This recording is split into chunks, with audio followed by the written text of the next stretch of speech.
So one of the types of fields that you can add in inside of Jotform is to test the skill of your users as well.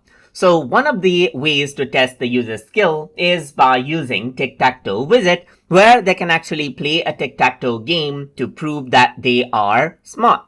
So to do that, you can click on Add Element, and then you can go ahead and type in Tic-Tac right here. Then you can see the Tic-Tac-Toe Widget. Go ahead and click. And then what happens is that you get the Tic-Tac-Toe Widget. So it says, to prove that you're intelligent form of life, win a game of tic-tac-toe against the computer right here. So this is a form of a test for the user.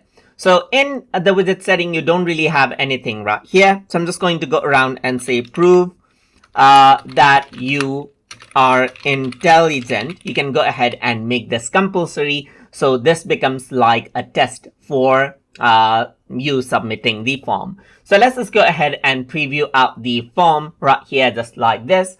And as you do that, you can play the game of tic-tac-toe right here, just like this. And then as you do that, you can see that it says you lost. You can restart the game right here.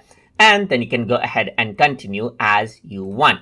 So as you do this, you can see that I can go ahead right here and continue out the game. So you can go around right here. Let's say, for example, and you can see that this is what you have. So you can see that you can go ahead and then change this out right here as you want. And then what happens is that you will be able to prove that you're human right here. So that is basically how you can go ahead and utilize the tic-tac-toe widget inside of Jotform. So I hope you guys learned something as always. And as always, please like, comment, share, and subscribe.